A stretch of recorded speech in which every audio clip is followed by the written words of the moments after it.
it comes to practical expression of that thing. Thank God that I also attended University of Ilorin, and for 6 years, I live within the Ilorin people. I mean, and many of them were Muslim, the so-called Afars. I never stayed in the student area for once because I saw something when I entered Ilorin that time. And I felt that, wow, let me live with the people and learn some of the reason why they reason like this, unlike we used to do in the Southwest. And I saw so many things. You will be laughing. There was a time that we were going to school, and something happened at Federal College of Education. They are doing Yoruba Day in a supposed Yoruba state. And one of the students, in trying to exhibit one of the tendencies of Yorubas, carried egun in quotes, just this kind of masquerade costume, and then took it outside the school. I tell you, Ilorin almost burned down to ashes that day. I mean, we were inside the bus, we are going to school, and somebody just raised the issue, and there was this guy that believed in Sharia just say, why would they allow such to happen? I mean, somebody ought to take cutlass and cut the guy. I say, cut him down for what? Is it not Yoruba? We almost fought inside the bus. I mean, we almost fought. Because I was like, why do you have to reason like this for heaven's sake? He said it's on Sharia, is this, it doesn't. I said for students that are trying to do Yoruba Day, and this is a supposed student of a secular university. As if that is not enough. If you go to Ojaoba on Friday, Ilorin Ojaoba, that is where they built their very popular mosque, that beautiful mosque that they built there, very close to the Emir of Ilorin. In fact, the mosque is inside the Emir's palace on Friday, just like what he said about the other lady. And then you just go and wear something that is you are trying to feel like, well, I'm trying to feel myself. Maybe you wear some trousers, you not wear a hijab. They will flog the hell out of you. On Friday, they will flog the hell out of you. I mean, there are some places they will just tell you that no, they don't care if you are a Christian. They will not ask of your name. They will not ask of the religion that you subscribe to. But because you just dress like that in a particular area, they will beat. In fact, before they will beat you to a pulp. It was that I mean, in fact, those women will say, oh, mommy, mother. So the girl will be like, look, I'm not a Muslim. You can't tell them like that. You can't tell them that. Before you say Jack Robinson, you might land yourself out to kill you in the hospital. Now, let us now see how the nemesis of this so-called Sharia used to pollute and make institutions very ineffective. There was a time that somebody did a PhD at the University of Ilorin. One of my landlords told me this story because the man is from Oshun, and he did his PhD in Yoruba something, when you want to do PhD. So he went deep into this Orisha, and specifically it was the Egungun masquerade, the Orisha Egungun that he dived into for his, for his thesis. So, in a bit to show that he really went deep to the families of this Oje in Osun State. So he brought masquerade from Osun State to the University of Ilorin on the day that is to defend his PhD. You won't believe what happened. That is in an academic environment, a conventional university. University of Ilorin is not a religious, it's a conventional university, just like the University of Lagos and UI. It was terrible. It was terrible that they almost brought this Sharia law to come and underpin a gown community. Till date, as I speak to you, you cannot go there and say you want to do PhD in that place again, in that area. The university technically remove that thing. You can't do PhD in that realm that will cause you to go that deep there. That is how this Sharia of a thing make mess of an intellectual environment. So when we said that Yorubas, we always domesticate religion. Whenever religion comes to our area, we Yorubanize it. Fine, I agree. But it is to some extent. When it comes to this one, you cannot Yorubanize Sharia. Anybody that tell me that they can Yoruba, you are just joking.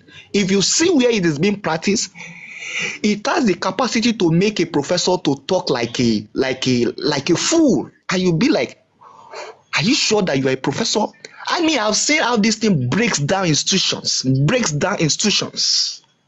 You are going to see another human being, not as human being now, but like somebody that is children, sons and daughters of a lesser God, like a farrier. It's too bad. So I stayed in Ilorin where this thing thrived. I know I have neighbors then, and I used to call them, like, how do you reason like this? How do you so I place the essence of humanity before them, and you look at them, they look pathetic. They are totally helpless. You know that these are people that have been, ridiculously brainwashed. I am talking about institutions, University of Law. You go there. I finished from there. So when this man is talking, I was laughing because I could relate. Even what is going within the universities, where the universities is technically adopting the principle of Sharia in the administration of a gown community. Because that is what seems to have overwhelmed the state in which this institution is being located. And guess what? That particular spot in Ilorin belongs to the federal government, and we said that we are operating in a secular state. But you see, they could not Yorubanize that institution. Sharia almost overpowered an academic environment. So let us now talk about we trying to say we could Yorubanize it. There is no way, because they are not going to ask you questions. Now they are saying that, oh, property. What do you mean by it's a law that you are going to adjudicate on property? The tendency that you are going to find a family in Yoruba land that is 100% homogeneous in terms of religion is very, very slim. Even the family of our father, God serve him, Bishop David Edekpo, there's a particular woman there that was reported to have been a Muslim and died a Muslim. So how are you now going to divide property using Sharia between me and my cousins that I'm a Christian and they are Muslim, and I did not subscribe to what they subscribe to? So because we are not a monolithic environment, that thing can't work. Whatever you are trying to say, how are you going to use that to to educate issues between husband and wife, where there are tendencies, there are possibilities that the husband might be a member of a particular region and the wife can be a member of a particular region? In Lagos State, for instance, from 1999 to date, all the first lady of Lagos State were Christians. And guess what?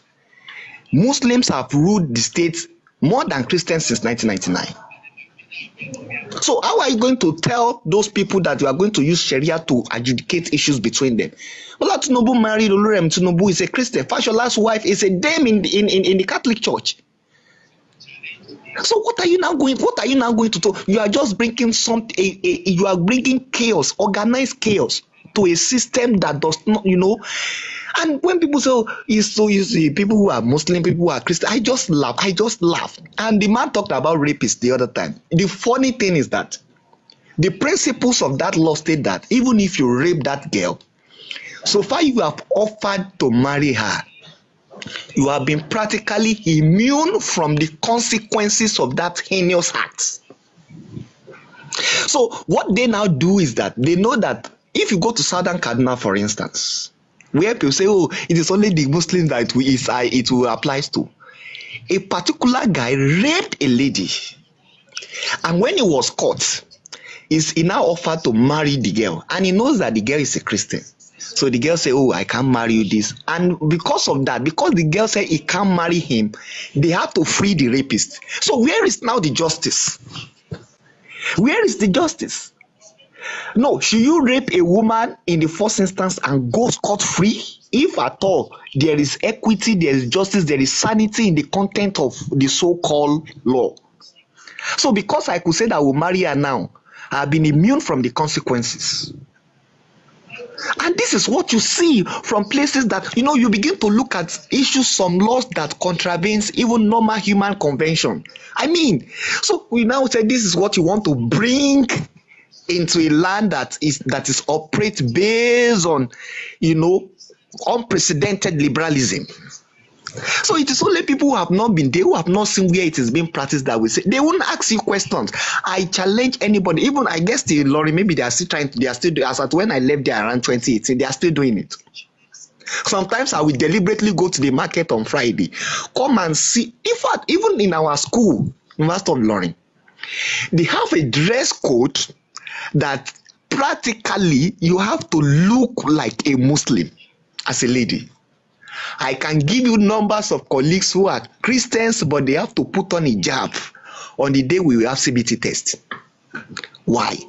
That is a conventional universities, but they are now technically operating the so-called Sharia principles. Technically, they are not going to say it. When they are fasting, you cannot sit like this. You and a guy and a lady cannot sit together in the same bus. You know, you begin to look at it like, what are you people okay? And whenever things happen, whenever anybody says anything, one joke of a person can just stand as an authority and declare fatwa on somebody, and that person is gone. Like that person is gone. You see people being stirred up to raise up in arms against another fellow because a particular law says that. So you now come and tell me, what are the things that this law aims to address? What are the challenges that it aims to address that our conventional, that our customary law could not address? What are they? What are they? And we are so heterogeneous in such a way that it is so intractable. You can't separate it. You can't. My mother, for instance, is a Christian. The firstborn of the Afuye family, Chief Afuye, the firstborn of that man is a Muslim. He had about 9 children. 3 were Christians, 3 were Muslims. One of them is a Christian and a Muslim. The other one does not have a religion. Now, if you want to share property among them, how do you do it?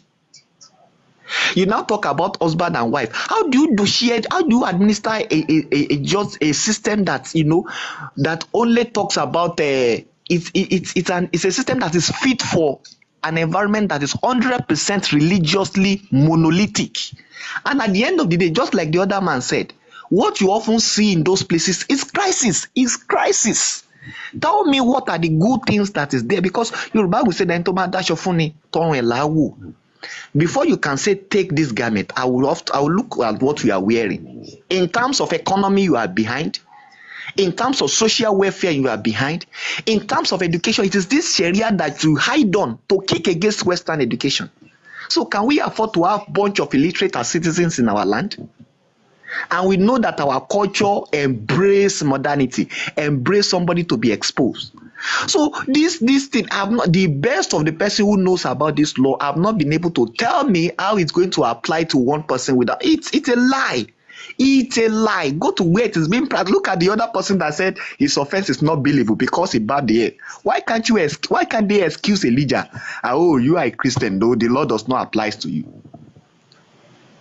So it is that is the place that I have issues with that. People now, when I was in Lori and I talked to those people, they used to tell me that they go to Borno from Lori for jihad. I said, for what? They said there are some infidel in jihad. I said, what makes them infidel? They said that they are members of Kinika. Before I left them, I spoke senses to their head, too. And they could see, you know, some of them feel sorry for the actions that they've done in time past. And you begin to look at the look at them from the economic perspective. Even look at them in terms of justice. Look at them in terms of justice. Is that justice what they are practicing there? What is justiciable in it? So we should, and this is not the time for Yorubas to be diplomatic. We must fiercely against it. The so-called Sultan Sokoto, he has been the chairman of the Muslim Association in this country for years. They've never had another person. It's only him that can be the head of all the Muslims. And yet, the other religion have rotated leadership almost everywhere. Everybody have become can leader and this one. But there's no other person that he can take authority to. There's no other person that can lead the race other than himself. He is the sole authority. I don't understand why somebody can be the sole authority when it comes to the sole authority. And don't let us get this twisted. The moment we administer this principle in Yoruba, we cannot Yorubanize it. And it is what they are doing there that they are going to push to us, because it is the same man that is going to become more or less the Chief Justice of the Sharia administrative whatever it is. So, and under his watch, his state has over 25 million children out of school. Mr. Eric. Under his watch there, there are almost 5 million children that are out of school under his watch there. His state is one of the most poorest in West African sub-region.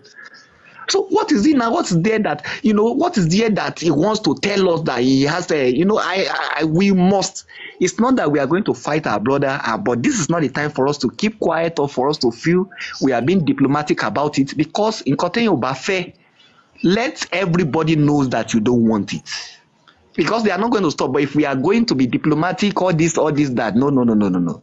Let them tell them that, look, you can do it there, but we will not take it here. We will not take it here because we are not ready to sacrifice our peace in the name of one funny law. With all due respect, I so submit, please. Thank you so much, Mr. Eric, and thank you for those examples you gave, your experiences and all of that. That was fantastic. And as we were talking, I was scrolling through my phone. There's a particular stuff I was looking for, and I found what Gani Adams said. That's the area Noka come from. Gani Adams said about Sharia is the same thing from everyone. It's alien to Yoruba culture and religious belief. And my goal is to get us to wake up to these things. There was this statement that was made by what's this man's name? Sir Ahmadu Bello, and I believe that vision or that vision is still alive. 1 second, please. Let me look for it and read it.